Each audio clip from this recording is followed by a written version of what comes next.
Louvado seja nosso Senhor Jesus Cristo. Vamos ficar de pé para fazer a nossa oração. Graças e louvores se deem a todo momento. Graças e louvores se deem a todo momento. Graças e louvores se deem a todo momento. Vinde, Espírito Santo, enchei os corações dos vossos fiéis e acendei neles o fogo do vosso amor. Enviai o vosso Espírito e tudo será criado e renovareis a face da terra. Oremos.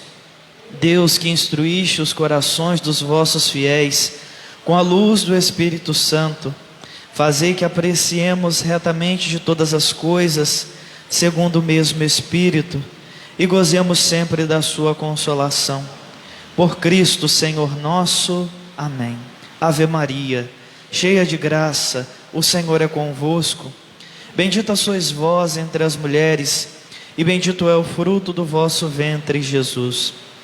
Santa Maria, Mãe de Deus, rogai por nós, pecadores, agora e na hora da nossa morte.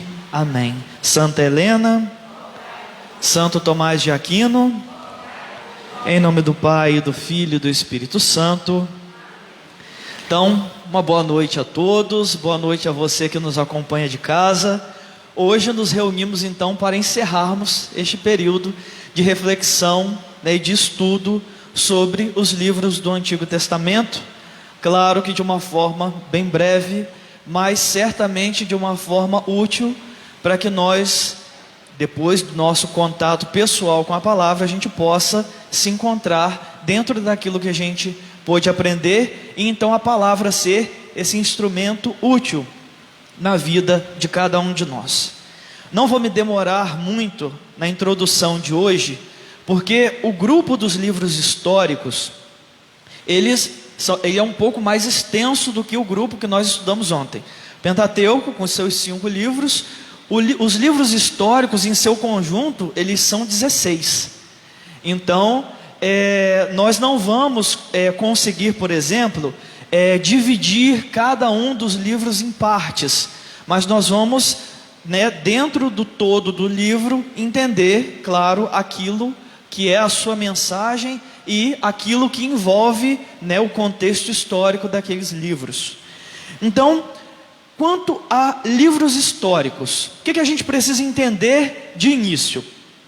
Quando nós falamos que são históricos, nós não queremos dizer no sentido de um livro de história que nós temos hoje.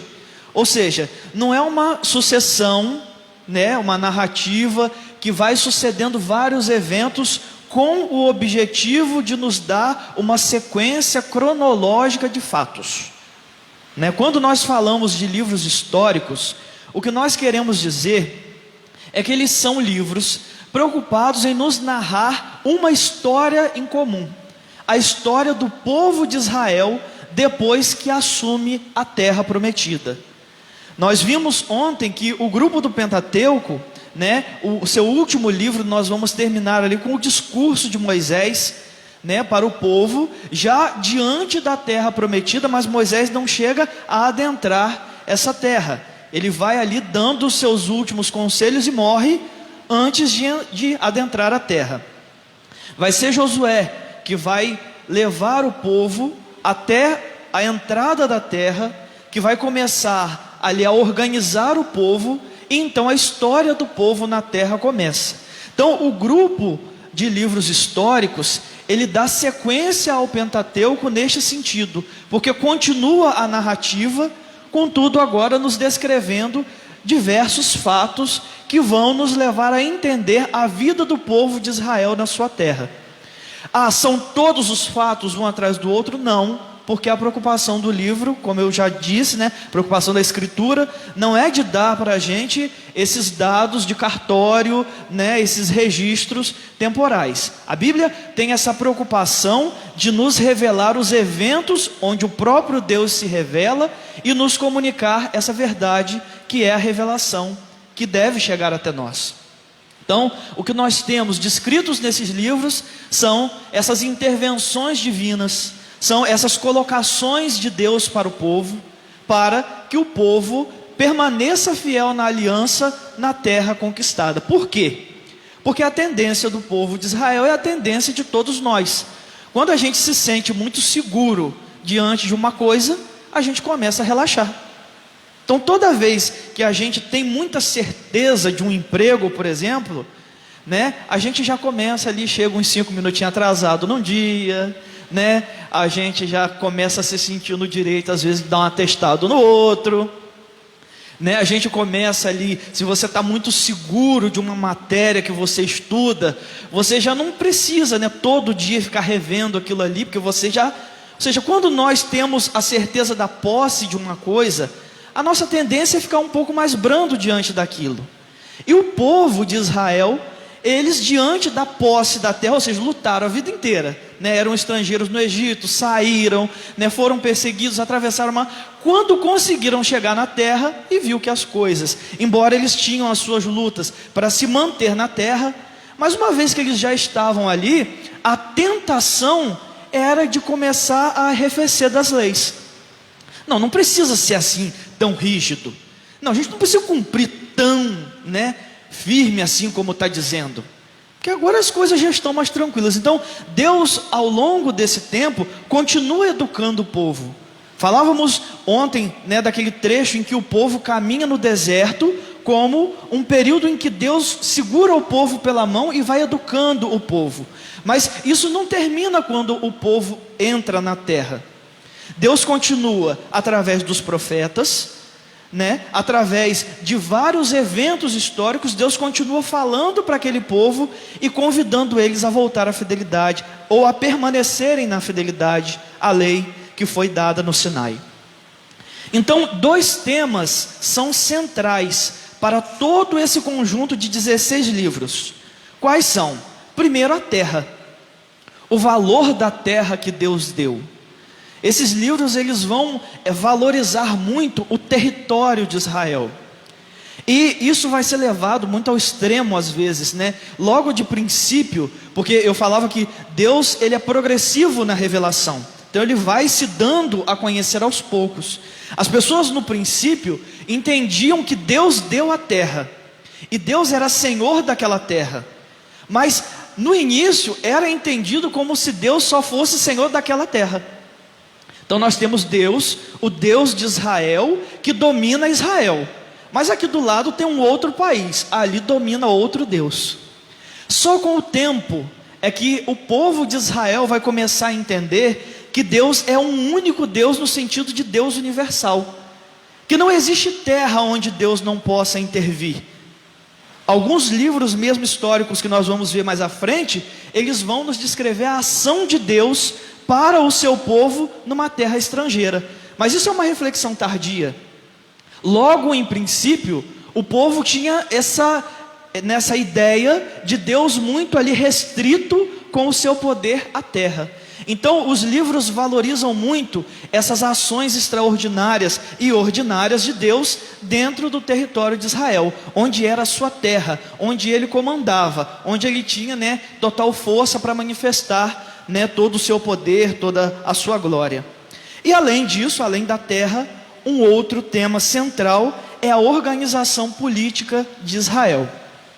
Isso porque Israel vai adentrar a terra, mas eles ainda precisam de tempo para se organizar politicamente, para se constituir uma nação. Eles já têm as leis, né? O código, os 10 mandamentos, eles já têm aquelas normas do santuário, da purificação, isso os unia. Mas quando eles chegam numa terra que é dividida por tribos, as 12 tribos de Israel, eles ainda precisam fazer com que essas tribos se tornem um só país, e não que eles se tornem 12 grupos distintos que creem no mesmo Deus. Então a organização política de Israel também é muito valorizada e muito narrada dentro desses livros. São 16, como eu falei. Eu não vou falar a lista deles agora, porque eu já vou começar a falar do livro e começar a fazer a descrição embaixo, e nós já vamos tomar nota. O primeiro livro que nós vamos ver é o livro de Josué. justamente que vai dar a continuidade ao Pentateuco que nós terminamos ontem. Ou seja, Josué conduz o povo à entrada militar na terra. Isso por quê? Porque além do Jordão, onde o povo atravessou para tomar posse da terra, a terra não estava deserta. Haviam povos que habitavam aquele lugar. E foi preciso que Israel lutasse ainda um pouco mais para não só conquistar o seu espaço, como permanecer naquele espaço. Então, o livro de Josué, ele tem essa preocupação de nos descrever como Israel vai, vamos dizer assim, se assentar naquela terra. E além disso, uma grande preocupação do livro de Josué é apresentar a figura de Josué como aquele que era munido do mesmo espírito de Moisés. Veja, Moisés leva o povo a atravessar pelo Mar Vermelho. Josué atravessa o povo do Rio Jordão. E assim como grandes coisas Deus fez através de Moisés com o povo que caminhava para a terra prometida, grandes coisas Deus vai fazer através de Josué para que o povo permaneça na terra. Então Josué aparece como aquele que é o sucessor de Moisés, mas não só um sucessor no sentido de uma escolha meramente humana. Deus que instruiu Moisés do seu espírito, dá desse mesmo espírito para Josué, para que o povo continue caminhando na sua vontade. E o que a gente pode entender disso tudo? Que em última instância, quem continua guiando o povo é o próprio Deus. Porque se não é pela habilidade de cada um dos líderes que o povo é guiado, é pela habilidade de Moisés, é pela liderança de Moisés, não, é pela força de Josué, não é pela característica pessoal de cada líder, é pelo espírito do qual eles são munidos, que o povo continua sendo guiado. Ou seja, é o próprio Deus que através de homens que ele escolhe, continua guiando o seu povo. Então essa é a mensagem que Josué vai nos trazer. Esse livro a gente ainda pode dividi-lo em algumas partes. A primeira parte do capítulo 1 ao 12, nós temos a conquista da terra. Ou seja, atravessam o Rio Jordão e começam ali a conquista daquela terra diante dos povos que já habitavam ali. Do capítulo 13 ao 21, depois a divisão da terra. Como eu falei, além de entrar na terra, as 12 tribos, cada uma foi dividido em um território, ficou um espaço para cada um. A única tribo que não teve terra para si eram os levitas, porque eles estavam, a sua herança, vai dizer o próprio Salmo, era o próprio Senhor. Ou seja, eles não tinham um território, eles poderiam andar por todo o território, porque eles viviam para o culto do Senhor, que precisava ser vivido dentro de todas as tribos. Então não se prendiam a uma terra, mas todas as tribos, cada uma teve o seu território. Pensemos numa cidade com seus diversos bairros. Foi isso que aconteceu ali com Israel, quando passa pelo Rio Jordão. Então nós temos a divisão da terra, e por fim o apêndice, que são alguns discursos finais. Depois disso nós temos o livro dos Juízes, um importante livro da Escritura, para que a gente possa entender esse primeiro tempo de Israel. O livro dos Juízes, ele vai começar com a morte de Josué, mas a grande preocupação do livro é nos mostrar o seguinte: falei que assim como vários bairros que formam uma cidade, Israel era todo aquele povo dividido em diversas tribos. Mas não vamos pensar que Israel já era organizado politicamente como os bairros hoje são dentro de uma cidade. Tanto o Jockey, quanto a Penha, quanto o Flamboyant, todos estão regidos por um mesmo prefeito. Ora, o povo de Israel, quando atravessa e eles vão estabelecer essas tribos, e não era um do lado do outro como nós somos, como que eles fizeram para se organizar? Cada tribo estabeleceu um juiz para si. O que seria um juiz? Seria um comandante. alguém que comandava o exército daquela tribo e que julgava as questões, aquelas brigas, aquelas disputas que haviam nos povos daquela tribo. Um juiz muito famoso que nós temos é Sansão. Temos Débora também no livro dos Juízes, que também é alguém de voz muito forte dentro da sua tribo. Então, nós temos juízes que vão governando as suas tribos, mas faltava uma figura que unificava aquilo. Então, o livro dos Juízes vai narrar a história desses homens, né, não de todos, mas de muitos deles, que regiam aquelas tribos, ao mesmo tempo que a tentativa de se estabelecer um reinado, ou seja, de se eleger um rei. Um rei que iria reunir todas aquelas tribos dentro de uma única liderança. Por quê? Israel vivia na terra e, como eu falei, não era tranquilo para eles estarem lá. Eles estavam ali, de repente uma tribo vizinha vinha atacar porque queria a terra de volta, ou porque começou a ver que aquela terra estava produzindo muito e começou a aparecer riqueza e queria saquear aquilo. Então uma tribo que era perto da outra se juntava, lutava contra aquele inimigo, mas depois ia cada um para o seu canto. Nós não tínhamos, né, aquela ideia de que era uma só nação, né? O que unia era a ideia de um só Deus, mas politicamente estavam separados. Então nós temos essa tentativa no livro dos Juízes de estabelecer uma monarquia, mas que não acontece dentro desse livro. Aqui nós vamos ver simplesmente a história desses homens que vão regendo suas tribos, né, segundo a vontade de Deus. Não são homens meramente políticos, são homens que também são, né, iluminados e instruídos por Deus, claro, mas o papel principal deles é garantir uma ordem social dentro de cada tribo. Bom, depois do livro dos Juízes, nós temos 1º e 2º Samuel e 1º e 2º Reis. São 4 livros que nós estamos falando. Por que eu juntei 1º e 2º Samuel, 1º e 2º Reis? Porque esses livros formam como que uma sequência histórica, se assim podemos dizer, narrando a ascensão da monarquia em Israel e nos contando a história dos reis.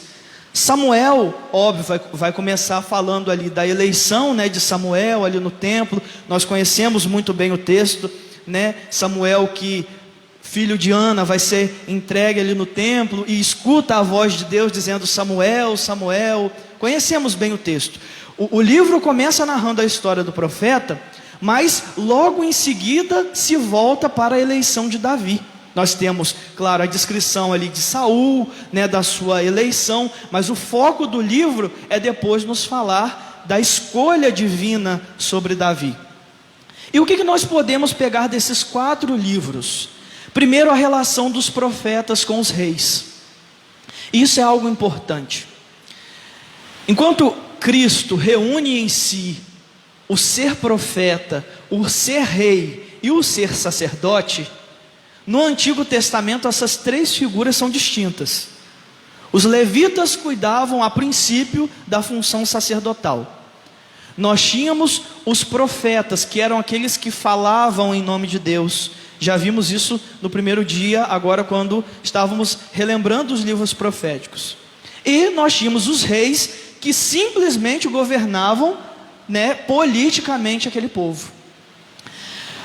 Não é muito difícil que esses reis, se voltando demasiadamente para a sua própria capacidade, né, de interagir ali com outros povos, de fazer alianças, né, e de tentar ali se dar melhor dentro das outras nações que estavam mais fracas, não é difícil a gente entender que muitas vezes esses reis colocaram os pés pelas mãos, como a gente costuma dizer, em nome de alianças políticas que aparentemente iriam fortalecer ou defender o povo de Israel. Eles muitas vezes negaram a aliança e a lei que foi entregue para que eles guardassem. Veja, os reis, a função deles, óbvio que era social, mas a função social de Israel não era diferente da sua função religiosa. O que o povo de Israel tinha que fazer? Conviver uns com os outros, segundo aquilo que Deus tinha dado. Não tinha diferença. Assim como hoje para nós também não deve ter. Entre o que a gente crê, né? Eu sou católico dentro da igreja, a minha vida social é outra. Não tem que ter esse divórcio. E com Israel, o intento foi o mesmo. Eles deveriam viver socialmente o que acreditavam no coração, aquilo que foi revelado. Só que os reis, preocupados muito com a política, muitas vezes negaram aquilo que foi transmitido, pelos antepassados. E a figura do profeta é extremamente importante, porque vai fazer o rei, muitas vezes, voltar atrás de coisas que eles estavam fazendo e que iriam destruir a nação de Israel. Quantas vezes, em nome de ações políticas, Israel iria se misturar com outros povos, o que no princípio constituía um perigo, porque eles poderiam desertar da própria fé, eles ainda não estavam formados na fé, e corriam um grande risco deles aderirem à fé dos outros povos, perder aquela revelação que foi confiada a eles. Os reis não estavam nem aí para isso, desde que o território estivesse livre das guerras, desde que o país vizinho me defendesse, ainda que a minha fé fosse colocada em questão, não tem problema.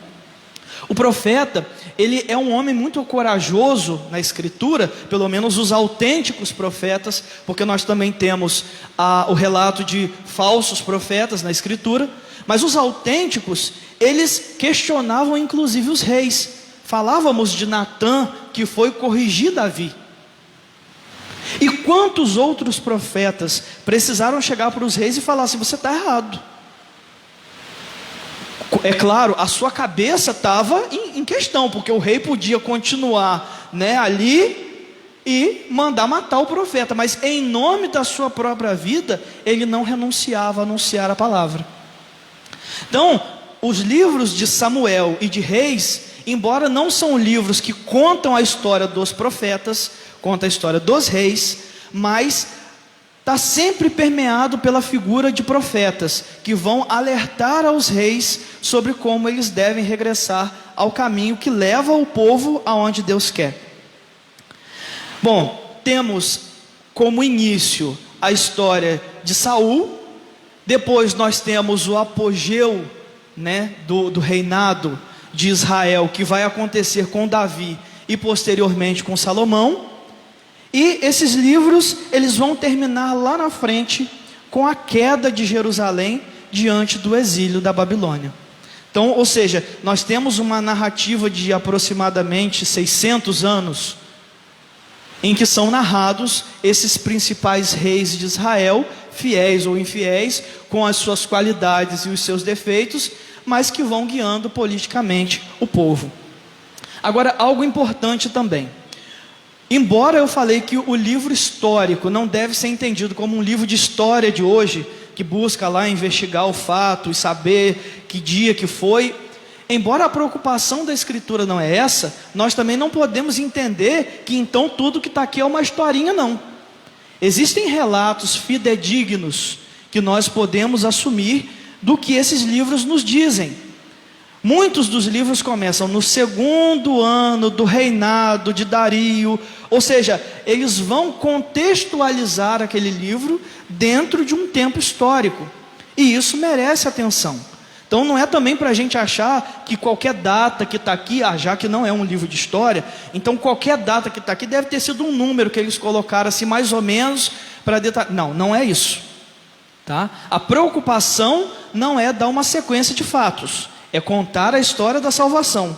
Contudo, contando a história da salvação, nós temos relatos verídicos que estão aqui contidos. Então, isso é também importante a gente ter diante dos olhos. Bom, ganha relevo dentro dos livros de Samuel e Reis a Arca da Aliança, o templo e a unidade política. A arca, por quê? Porque transportada, além Jordão ali, que ficava na tenda, então é transportada além do rio, entra na terra prometida e continua numa tenda, até que Davi resolve, construir o templo. Mas Deus diz que não viria das mãos de Davi o templo, mas sim do seu sucessor. Então nós vamos vendo, primeiro, a importância da arca. Por quê? Porque dentro da arca estava contida a lei. Então, acima de tudo, era a reverência que Israel tinha à lei. Quando se perde a arca, quando Davi numa batalha perde a arca e a arca vai para território inimigo, eles não descansam enquanto não recuperam. Por quê? Porque se Israel perde aquilo que é o seu centro, ou seja, aquilo que são as suas leis, aquilo que por Deus foi dado, tudo o que era restante também se perderia.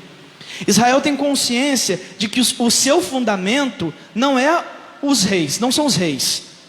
O seu fundamento não é inclusive a terra, que é tão precioso para eles. O seu fundamento é a vontade de Deus manifestada no Decálogo. Então, a importância da arca, a reverência que a arca tinha para aquele povo era enorme, e nós vamos ver ela sendo citada diversas vezes. O templo vem como muito importante para ser morada da arca. Ou seja, Davi vai dizer: eu habito num palácio e Deus em tendas. Não, preciso construir um palácio para Deus.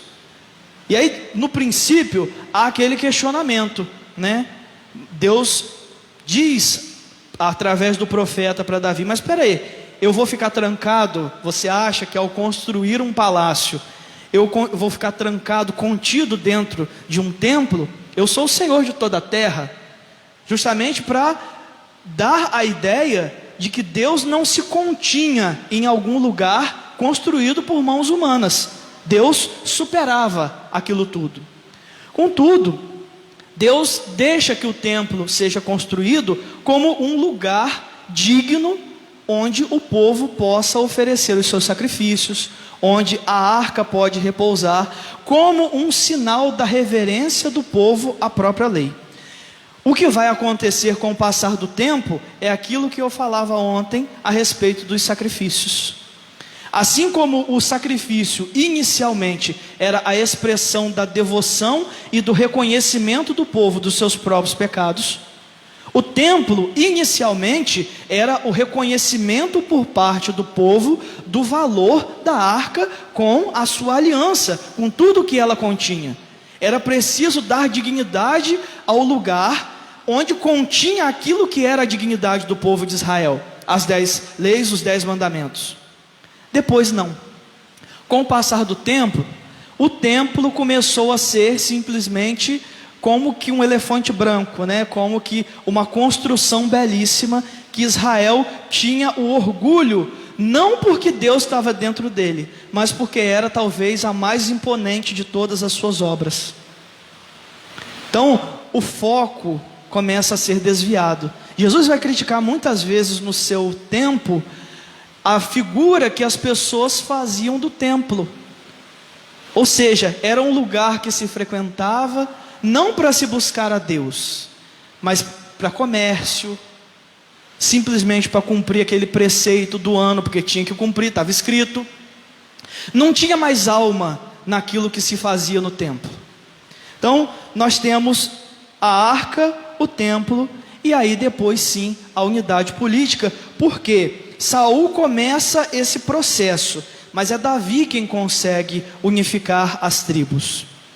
Depois, quando tudo é entregue nas mãos de Salomão, Salomão depois perde um pouco o controle e há uma divisão entre um grupo de tribos, mas é em Davi que Israel, de várias tribos, se torna uma única nação. Bom, vamos agora para 1º e 2ª Crônicas. Lembra que eu brincava com vocês ontem, falando que eu queria que o Padre Heitor não estivesse escutando a formação, porque Deuteronômio, em certo ponto, era como que um resumo dos outros livros.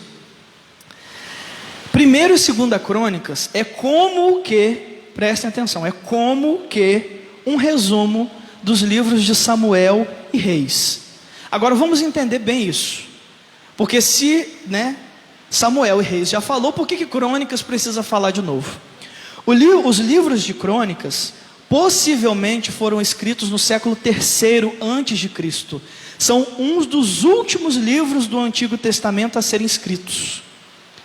Então nós já temos uma distância muito grande entre o tempo que o povo assumiu a terra e a monarquia começou e o tempo em que tudo foi escrito. Diferente dos livros dos reis e de Samuel, que são livros mais perto de quando tudo aquilo aconteceu. Então, Crônicas, ele não quer ser uma continuação da história do reinado, e muito menos ele quer ser um resumo, uma síntese. O que os livros das Crônicas querem fazer? Uma interpretação da ação de Deus através da monarquia em Israel.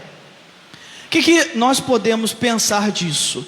Veja, hoje, através de 2000 anos de história após Jesus, nós olhamos para trás, por exemplo, e vemos a igreja. E vemos que em 2000 anos, quantas coisas a igreja passou, interna e externamente. Quantos desafios. E olhamos que nesses 2000 anos, a igreja permanece de pé. E então nós vemos que o tempo nos mostra a manifestação de Deus na igreja. O tempo, de uma certa forma, prova para nós que Deus de fato assistiu sua igreja. Porque se não assistisse, impérios muito mais fortes do que a igreja já existiram, começaram e caíram, e a igreja continuou de pé. É assim que a gente avalia o tempo e a igreja no tempo. Crônicas vai fazer exatamente isso com o reinado em Israel. Crônicas, o autor de Crônicas olha para trás e vê que Deus age no tempo, e que os acontecimentos do tempo estão todos ligados, como que vários retalhos costurados pela linha de Deus. O que acontece? Crônicas então pega, não todos, mas vários daqueles fatos, sempre envolvendo o reinado, ou seja, os reis, a corte, aqueles acontecimentos ali em volta do rei, e vai comentando aqueles fatos, costurando eles numa mesma história, querendo nos dizer que até mesmo os reis ruins, aqueles que se voltaram contra Deus que os instituiu, até eles faziam parte de um único projeto de Deus e não conseguiram fazer Deus fracassar na sua missão de conduzir o povo. Então, o que nós temos é isso, é uma interpretação da história que já foi narrada, mas agora contada de uma forma mais detalhada, mais conexa, né? Mais ligado um ao outro. E seguimos então para os livros de Esdras e Neemias. São dois livros diferentes, Esdras e Neemias. Se nos livros de Samuel, dos reis e crônicas, nós temos esse relato aproximado de 600 anos, desde Saul até esse período em que Israel começa a entrar em declínio e sai depois cativo.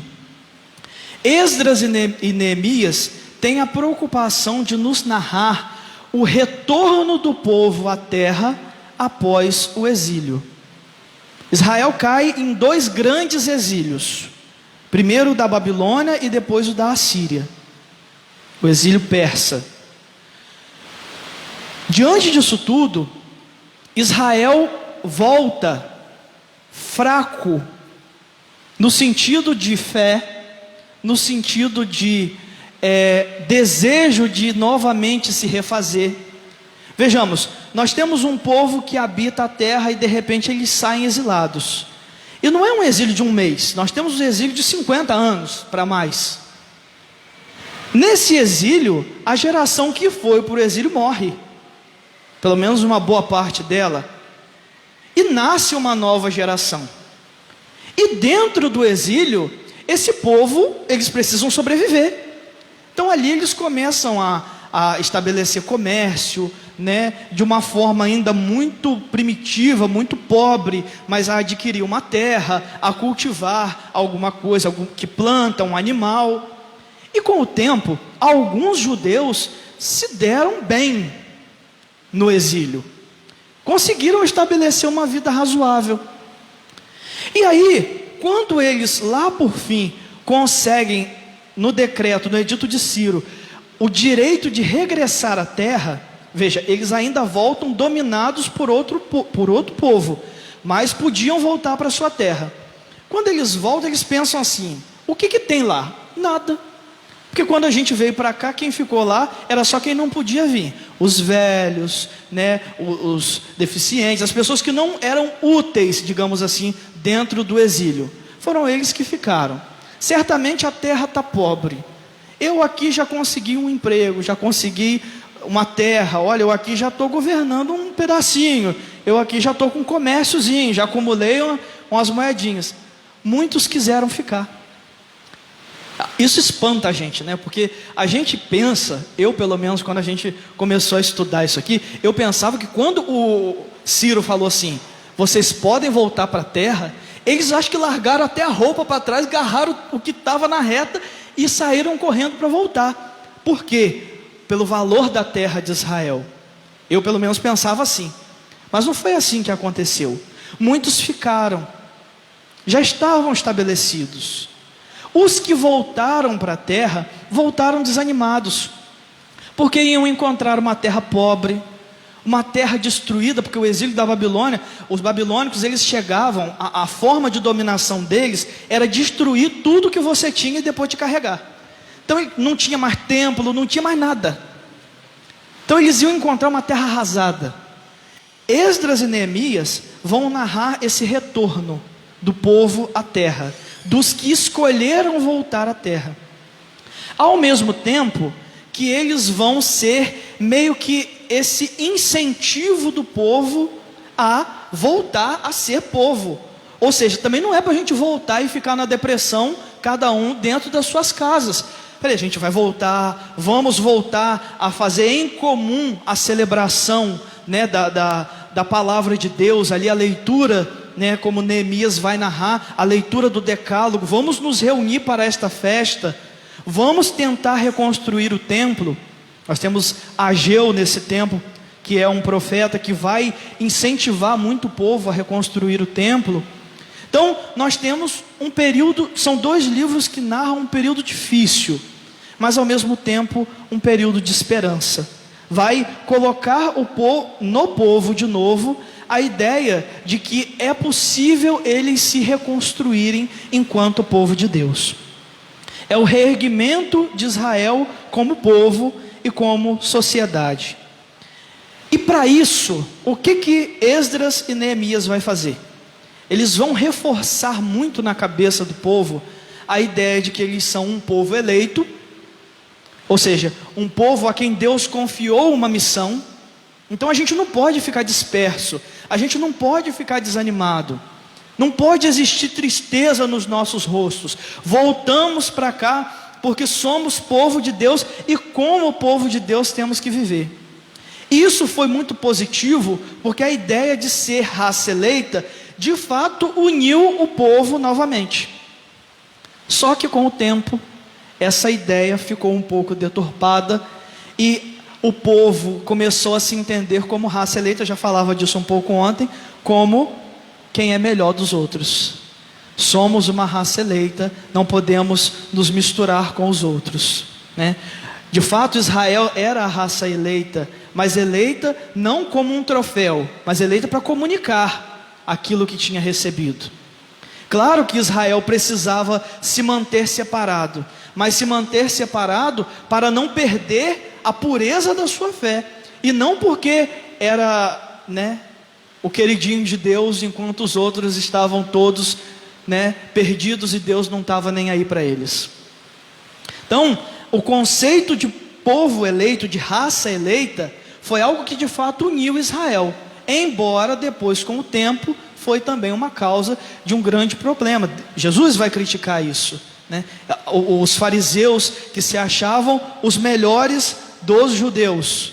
Os judeus que se achavam os melhores do mundo inteiro. E isso isolou Israel dos outros povos.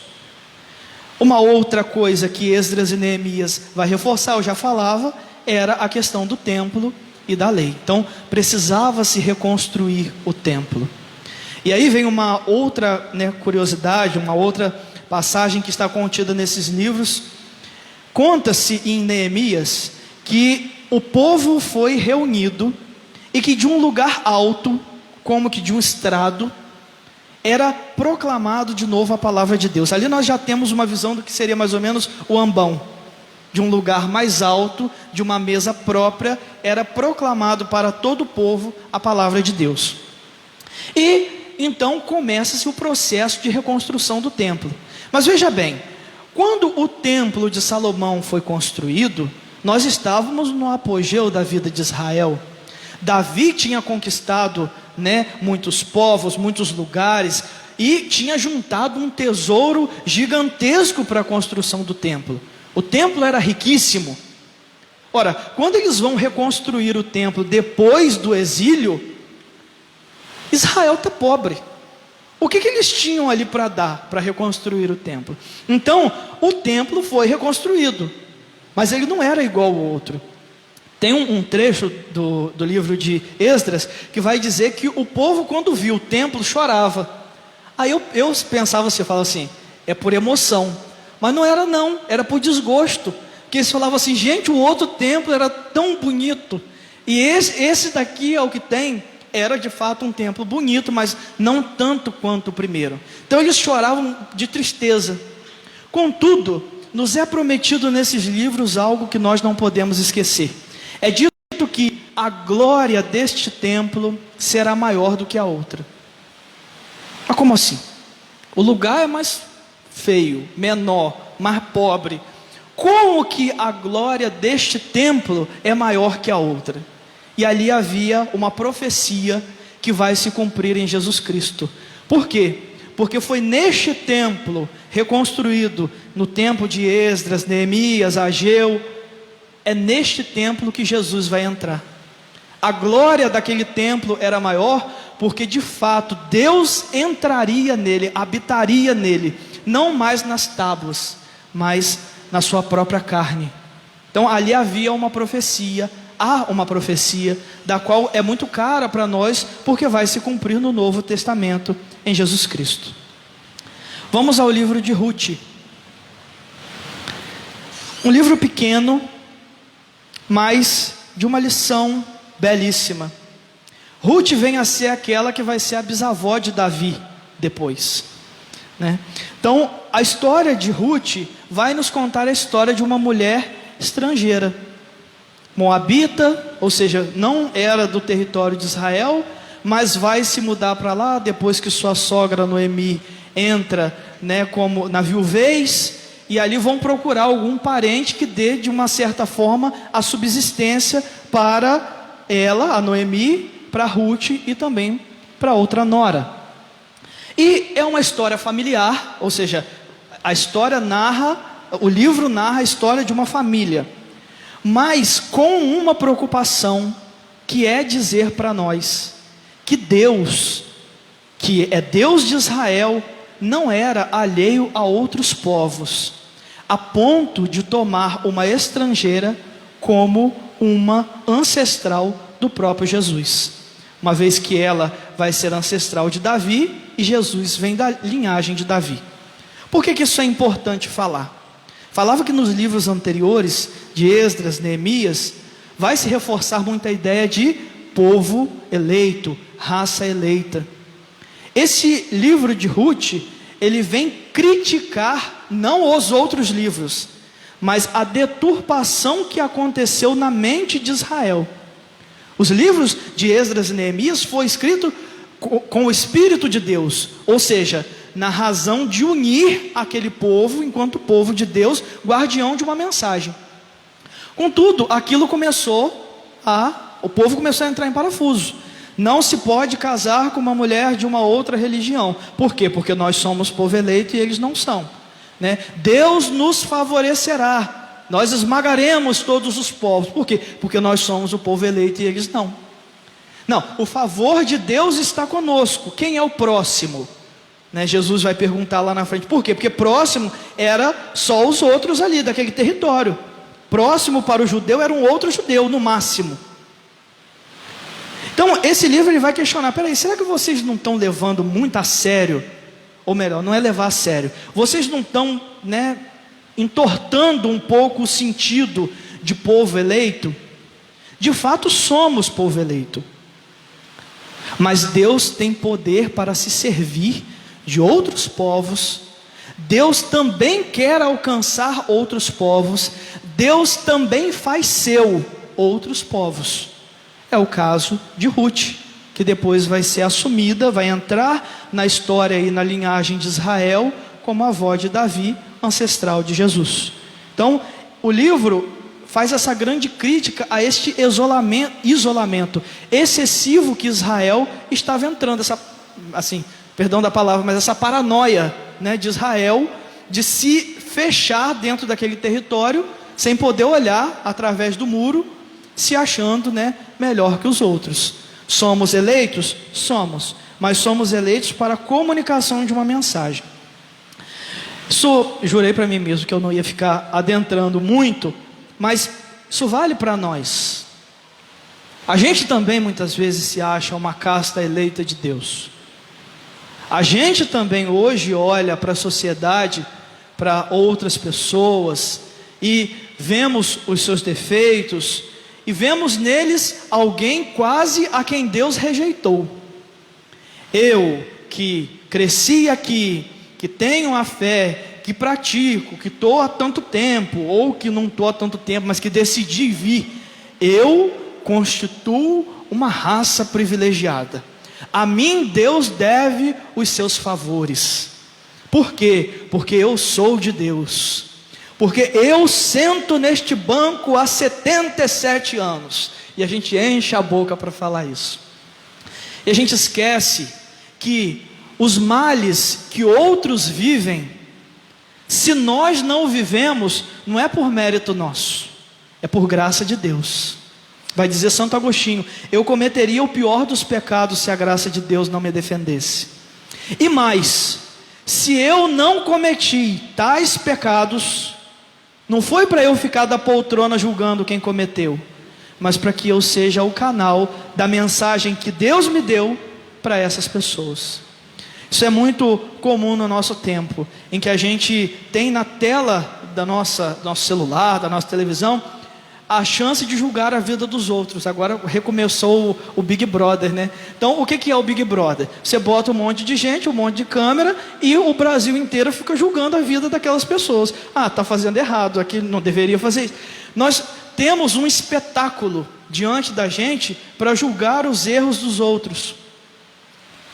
E assim como isso acontece pela televisão, isso acontece também quando a gente vê o noticiário.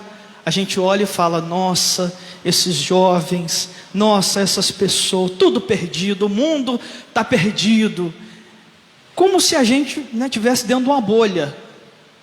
Então, esse livro de Ruth, que nos faz bem meditar, né, dá para nós essa ideia de que essas pessoas que muitas vezes são ditas por nós como os destinatários da desgraça, devem ser incluídos no plano de Deus, devem ser inseridos na família de Deus, e que muitas vezes é por meio deles que Deus fala, e não de nós, que temos a pretensão de sermos uma raça, né, uma casta pura demais. Agora nós vamos entrar num outro livro que me é muito caro, gosto muito desse livro, o livro de Tobias. O livro de Tobias vai narrar também uma história familiar, né? Vai narrar ali Tobias, né, o seu filho, Sara, que vai ser a esposa. Nós temos ali um contexto de casamento, nós temos um pai que é fiel à lei. Então um dos destaques do livro de Tobias é a fidelidade à lei. E tudo isso por quê? Porque o livro de Tobias, a narrativa se dá dentro do exílio. Nós não estamos falando de um israelita dentro da sua terra. Nós estamos falando de uma família israelita numa terra estrangeira, dominada por outros povos, vivendo com outras culturas. Mas Tobi, que é o pai de Tobias, ele se mantém fiel aos preceitos. O fato dele se manter fiel aos preceitos, como por exemplo, enterrar o corpo dos mortos ali dos seus conterrâneos, o fato dele ser muito fiel, dele educar o filho na lei, nós temos vários discursos morais dentro do livro de Tobias, onde o pai ensina para o filho como agradar a Deus. Embora nós tenhamos tudo isso, o pai não é livre de passar por uma desgraça. Ele acaba cochilando ali depois do almoço debaixo de um ninho, e o excremento do passarinho lá cai no olho dele e ele fica cego. Já vem uma lição para nós. A fidelidade a Deus não nos isenta de problemas desse mundo.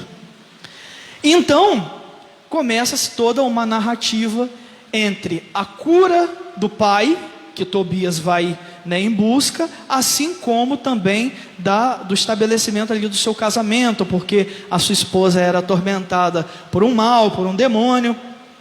Então, destaques deste livro: o valor da oração. Tanto Sara quanto Tobi, enquanto rezam, Deus ouve. Diz o texto que ao mesmo tempo as várias orações chegaram diante do trono de Deus. Ou seja, Deus escuta a oração daqueles que nele confiam. E aí, uma outra coisa também que é um grande destaque desse livro é a providência de Deus. Deus é providente. Veja, eu falava com vocês que aqueles livros que vão, como Samuel, Reis, tem ainda aquele conceito primitivo de que, se eu quero a proteção do Deus de Israel, eu tenho que entrar dentro da linha geográfica de Israel, porque na outra terra Deus não manda.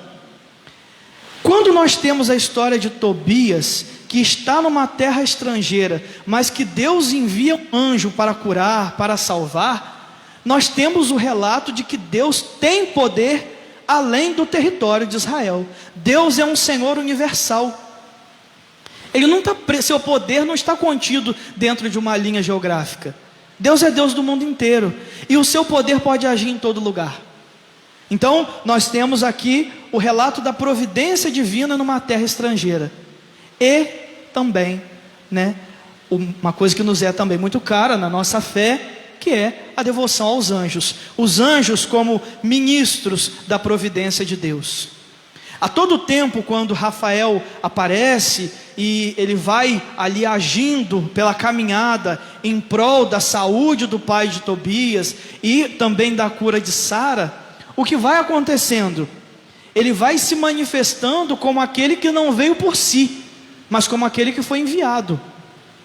A todo tempo, até mesmo no seu discurso final, ele vai dizer que ele foi mandado por Deus para agir em favor daquelas pessoas. E isso também baliza um pouco a fé de Israel, porque também foi comum no meio da fé de Israel não só se voltar para outros deuses, mas também ter uma devoção, se assim podemos dizer, exagerada aos anjos. Os anjos, para alguns, quase que se tornaram seres autônomos, que agiam pela sua própria vontade, com o seu próprio poder. E o livro nos relembra muito isso. O próprio nome, Rafael, Deus cura. Não foi o anjo que curou, foi Deus que curou pelo anjo. Então, põe diante dos olhos de Israel a realidade de que os anjos estão sob o poder e sob o serviço de Deus. Depois, o livro de Esther. Um outro livro que me é muito caro. O livro de Esther também fala de uma família, Esther e Mardoqueu, que estavam sob domínio do Império Assírio, ou seja, estavam numa terra estrangeira. Mas o livro de Esther, num todo, ele nos revela o grande valor que tem a intercessão, a oração de intercessão, assim também como a ação da providência divina nos acontecimentos da vida do seu povo. Veja, uma grande desgraça vai se abater sobre o povo de Israel. Mas antes que a desgraça aconteça, Deus já tinha disposto tudo a seu tempo para que tudo pudesse se resolver. O que nós temos? Nós temos um rei que, ele tinha o seu comandante, aquele que mandava em todo o território depois dele, que era Amã. E o rei então diante lá, um dia ele faz um grande banquete, chama a sua rainha. A rainha não foi, disse que não ia. E o rei se aborreceu muito com aquilo, passou uma vergonha e resolveu que então ia se casar de novo. E manda selecionar as jovens mais bonitas do seu reino. Ora, no reino em que nós estamos dentro desse contexto, haviam diversos povos que estavam cativos, como o povo de Israel. Esther era uma mulher muito bonita e foi uma das selecionadas, da qual o rei muito se agradou dela e casa-se com ela. Mas se casou com ela sem perguntar de onde você veio, quem é seu pai, cadê? Vamos ali fazer o contrato. Casou-se com ela. Não sabia de que raça ela era, de que povo ali ela pertencia. O que acontece é que Esther tinha um tio, o Mardoqueu, e Mardoqueu, vivendo a fidelidade da sua fé, mais uma vez um livro que fala sobre a fidelidade da fé numa terra estrangeira. Ele não se curva diante de um mandato que teve lá. E a Amã, que era o oficial, vendo aquilo, se enfurece com Mardoqueu e por causa de Mardoqueu resolve tramar com o rei para matar a raça inteira de Israel que estava ali. Então, nós vemos aqui um homem de poder e que usava o seu poder para o mal. Se enfureceu com um, não resolveu o problema com ele, foi lá e envenenou o rei contra uma raça inteira e conseguiu do rei um decreto para que o povo de Israel pudesse ser atacado sem armas para defesa. O que acontece? Esther já estava no palácio e Mardoqueu então manda falar com Esther: olha, todos nós vamos morrer, todo o nosso povo, porque Amã conseguiu um decreto contra nós. Você foi colocada no palácio, e não pense que você foi colocada no palácio porque você é separada de nós. Não pensa que vai morrer todo o povo e que você vai ficar impune, porque quando descobrirem que você também é judia, você também perecerá. Por que você foi colocada aí? Você já tinha sido pensada por Deus e colocada diante do rei para interceder pelo seu povo. Já temos aqui uma prefiguração da imagem de Nossa Senhora, colocada, escolhida e colocada diante do rei para interceder por um povo que estava para ser abatido. Então ele diz: interceda pelo povo, porque se você não fizer isso, Deus te instituiu para isso. Você pode escolher não fazer. Tudo bem, Deus salvará seu povo de uma outra forma, mas você que não cumpriu sua missão perecerá. Vamos abrir o livro de Esther, no capítulo 4, temos Judite e Esther. Tobias, Judite e Esther. Livro de Esther, capítulo 4, nós vamos ler o versículo 8a, e depois do 12 ao 14. Nós temos aqui o que Mardoqueu mandou dizer a Esther. Capítulo 8, versículo 8. Assim mandou dizer a Esther: lembra-te dos dias da tua situação humilde, quando foste alimentada por minha mão. Amã, o segundo depois do rei, falou contra nós, pedindo a nossa morte. Quanto a ti, invoca o Senhor e fala ao rei em nosso favor, livrando-nos da morte. Depois vamos para o versículo 12. Esther então manda um recado, que ela ia rezar, que ela ia interceder, que ela ia jejuar pelo povo.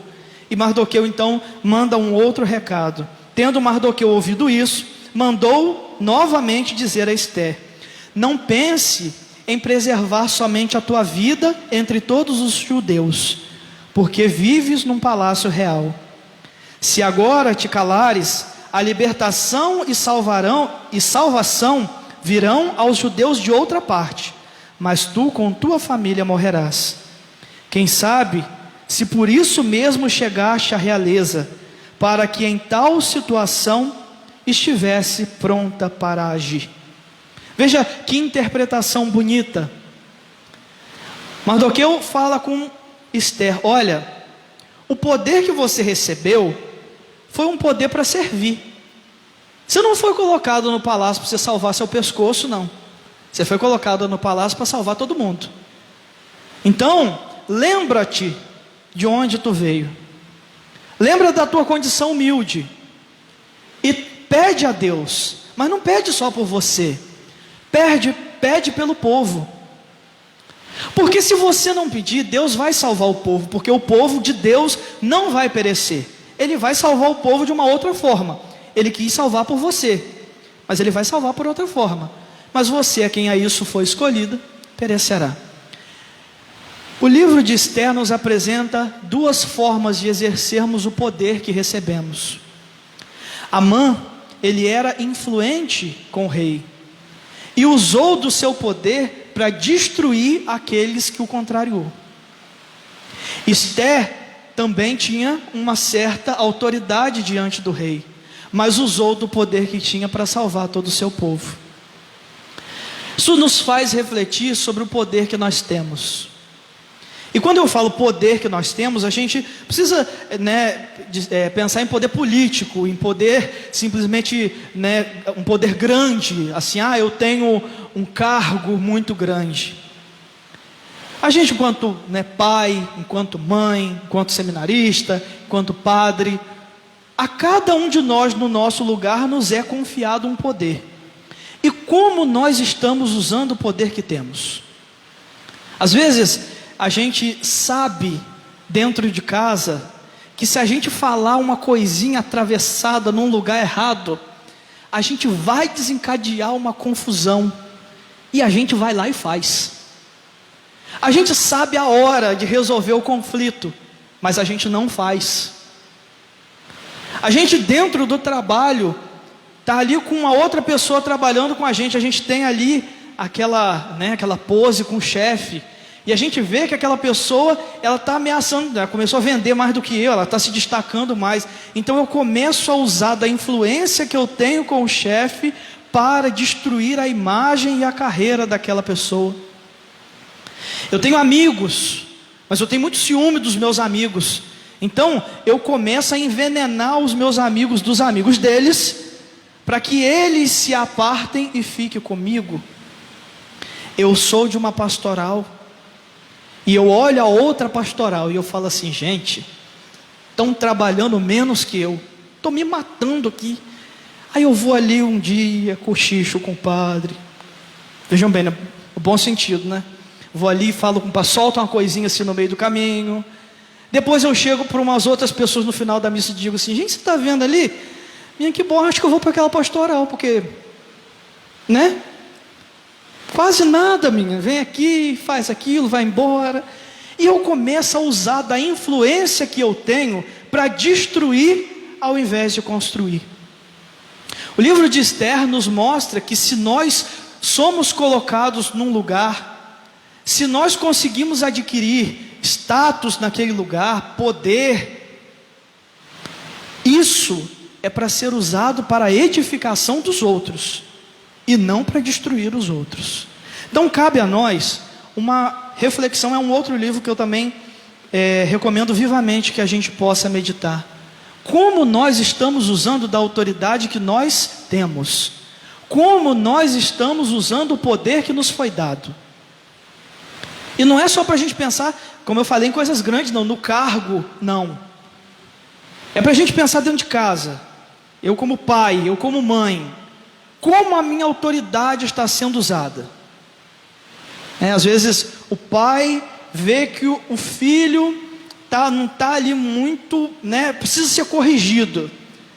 Aí, como ele não fica muito em casa, ele chega para a mãe e envenena o ouvido da esposa, aí a esposa vai lá no filho. Então vejamos bem, como nós estamos usando o poder e a autoridade que nos foi dada. É para construir ou é para destruir? Vamos agora a 1º e 2º Macabeus, 2 livros. E o que nós temos aqui?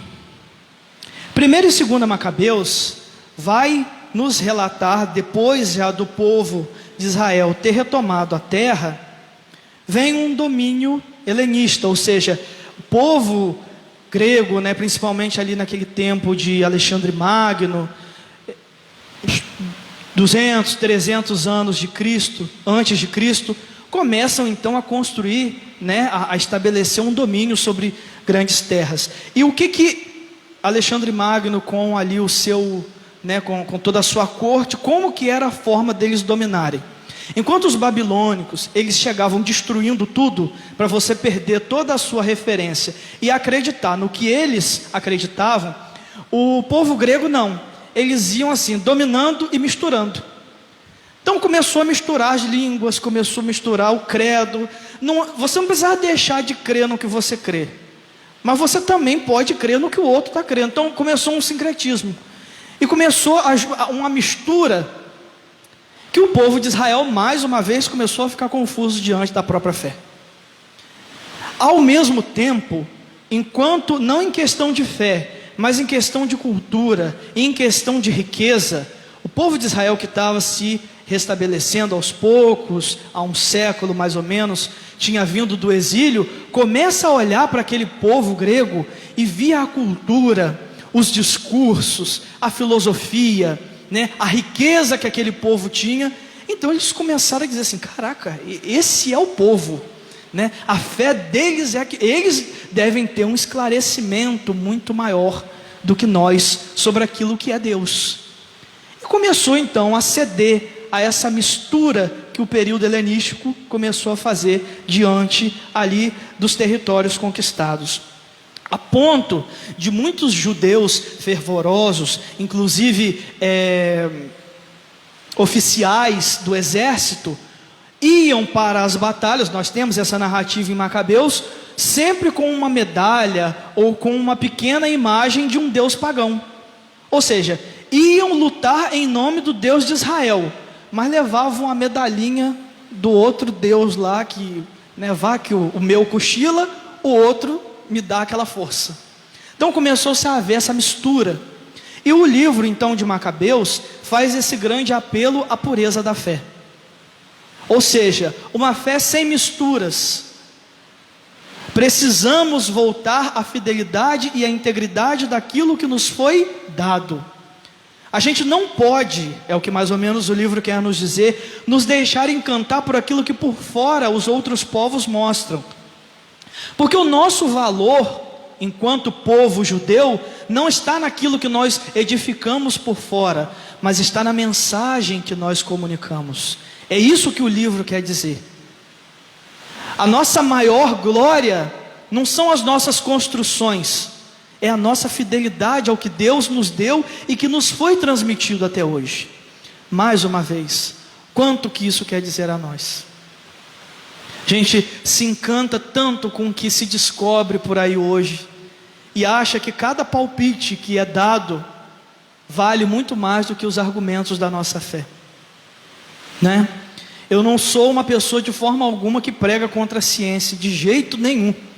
Pelo contrário, eu acho que um casamento entre fé, e ciência é algo que nos leva muito adiante. O próprio Papa João Paulo II falava da fé e da razão como 2 asas que levam o homem a alçar um voo alto. Se você tem só a fé, se você bate de uma asa só, você cai. Você vai só com a razão, você também cai. É com as 2 asas. Então eu não sou alguém que prega contra a ciência. Contudo, a gente precisa entender o que é próprio da ciência dizer. Assim como a gente não tem que ir lá no Gênesis buscar o elemento que causou a primeira explosão, porque isso não é papel de um livro de revelação. Dizer isso cabe à ciência. Eu não posso ir à ciência buscando nela dizer se Deus existe ou se não existe, porque o papel da ciência não é esse. E aí eu chego e saiu um estudo, uma entrevista, uma novela ou alguma coisa que disse que Deus não é bem como eu creio e como a igreja crê há 2000 anos. Deus é um pouquinho diferente. Deus é mais legal, né? Deus é mais nosso. Deus não dita norma nenhuma, Ele está ali só com você, cara, né? E aí surge essa coisa. Aí eu pego tudo aquilo que me foi dado e que eu recebi e ponho em xeque por uma novidade que me foi contada ontem. 2000 anos, milhões e milhões de pessoas que morreram por essa fé. Mas se um autor de novela falou diferente, ele vale mais do que tudo isso.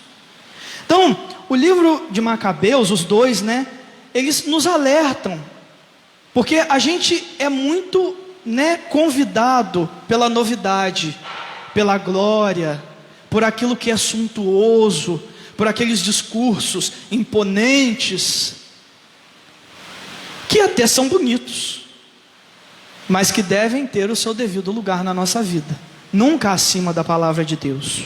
Judas Macabeus, com toda a sua família, vai morrer na luta para defender a fé de Israel, para defender o povo que estava para ser atacado por outros povos e para ser dominado por esses povos.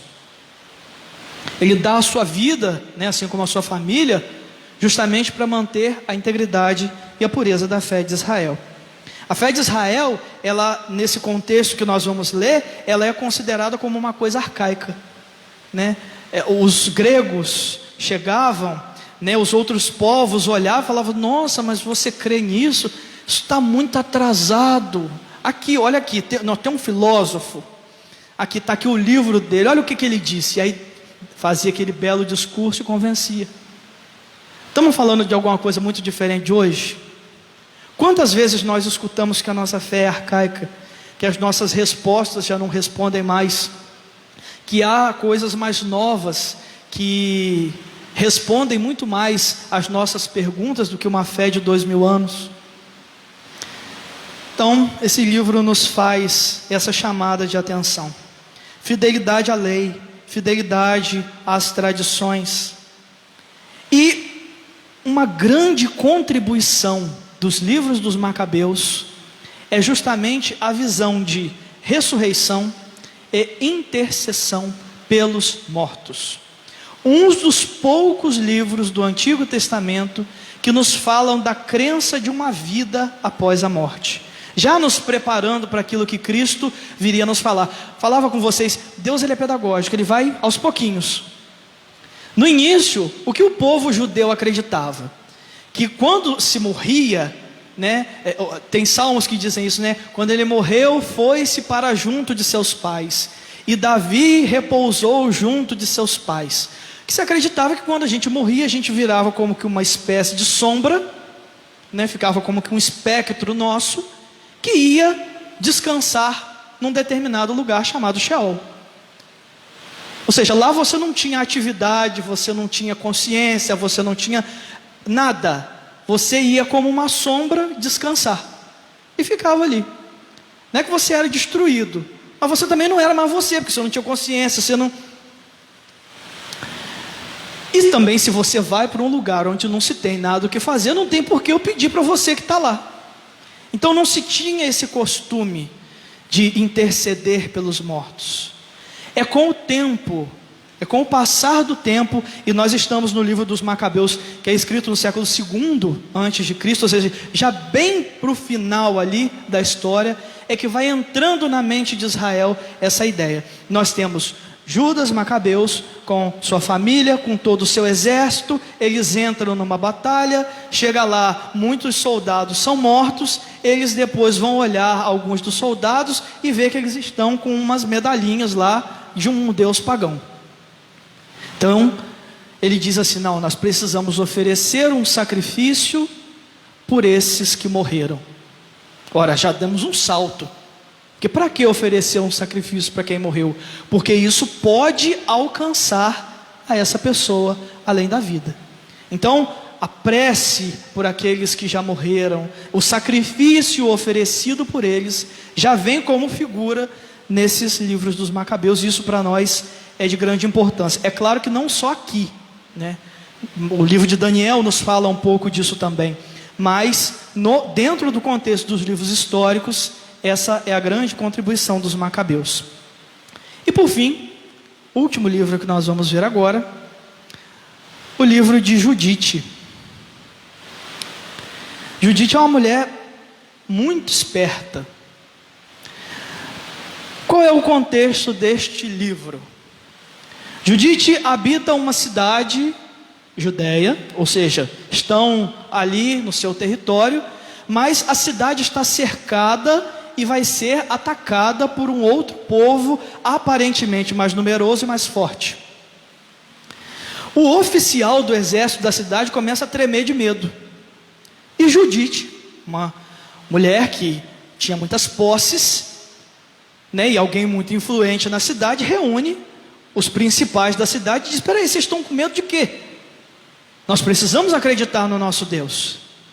E ela então, ela cria uma estratégia, ela vai até o acampamento do outro povo, como que para uma missão de paz, e para falar da cidade, e para criar uma estratégia com o rei. Chega lá, o rei se encanta por ela, né, o oficial também, e ela consegue ali dominar a situação, a ponto de destruir o outro exército, a ponto de deixá-los vulneráveis. O povo sai da cidade, ataca o exército não entra na cidade, e a cidade de Judite fica salva. Qual é o grande ensinamento? A confiança na palavra de Deus, a confiança na presença de Deus no meio do seu povo. Aquele que cumpre o que Deus pede e que está do lado de Deus, pode ter certeza de que vai sair ileso dos piores males. Por quê? Porque Deus está com ele. Não são as alianças políticas que salvam o povo e a cidade, mas é a convicção de Judite de que Deus estava com ela. Então, a proteção de Deus diante dos inimigos, a confiança na lei, a ação de Deus em favor do seu povo e a importância da fé. E assim, eu que já me excedi do tempo, mais uma vez, concluo com vocês o estudo dos livros históricos. Eu só queria terminar com as palavras do Papa Francisco. No último domingo, nós celebramos o Domingo da Palavra de Deus, muito providencial. Domingo da Palavra de Deus, aí na semana a gente faz o curso sobre a Palavra de Deus, que o Papa ontem fez uma catequese sobre a oração e a Palavra de Deus. O terceiro domingo do tempo comum foi instituído já há alguns anos pelo Papa Francisco como o Domingo da Palavra. E o final, toda a homilia do Papa no domingo foi belíssima, mas o final quer nos dizer o que eu gostaria de dizer para vocês com tudo isso que a gente estudou. A gente não pode achar que nós fomos colocados num lugar, pensemos em Esther, ou seja, não sentamos aqui, não estamos acompanhando de casa, para nos tornarmos troféus de sabedoria. Deus não nos colocou aqui para que, como um Pokémon, a gente evoluísse mais do que os outros que não vieram. Ou seja, a partir de hoje, não existe o grupo dos estudados e o restante da Santa Helena. Fomos colocados para esse estudo porque Deus quer que a gente cresça no amor. Creio para entender e entendo para crer, vai dizer Santo Agostinho. Então, se nós fomos dados a entender mais, é para dar mais.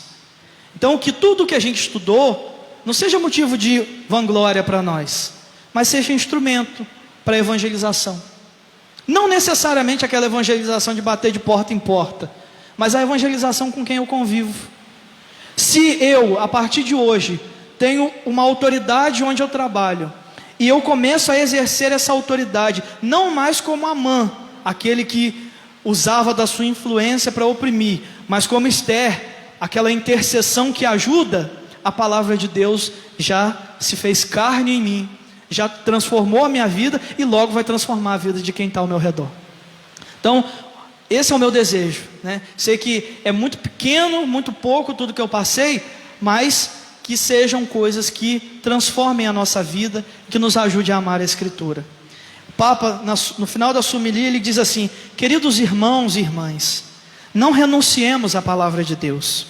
É a carta de amor escrita para nós por aquele que nos conhece como ninguém. Veja, a Bíblia é uma carta de amor de Deus escrita para nós. E ele continua: lendo-a, voltamos a ouvir a voz de Deus, vislumbramos novamente o seu rosto, recebemos o seu Espírito. A palavra nos aproxima de Deus, não a deixemos longe, levemo-la sempre conosco no bolso, no celular. Guardemos um lugar digno para ela em nossas casas. Coloquemos o Evangelho num lugar onde nos lembremos de o abrir diariamente, se possível no início e no fim do dia, para que, através de tantas palavras que entram nos nossos ouvidos, alguma delas possa cair no nosso coração. Veja, que de tantas palavras que a gente lê quando estuda a Escritura ou a escuta na Santa Missa, que de tantas palavras caídas nos ouvidos, que pelo menos alguma caia no nosso coração diariamente. Já pensaram se todos os dias um versículo da Bíblia cair no nosso coração? Nossa vida está transformada. Então, que Deus nos abençoe, nos ajude a amar a Escritura, a sua igreja, que nos ensina e que nos instrui nessa Escritura, e que assim a gente possa amar a Ele acima de todas as coisas. Ave Maria, cheia de graça, o Senhor é convosco. Bendita sois vós entre as mulheres, e bendito é o fruto do vosso ventre, Jesus. Santa Maria, Mãe de Deus, rogai por nós, pecadores, agora e na hora da nossa morte. Amém. Rogai por nós, Santa Mãe de Deus. Santa Helena, em nome do Pai, do Filho e do Espírito Santo. Obrigado a todos pela atenção.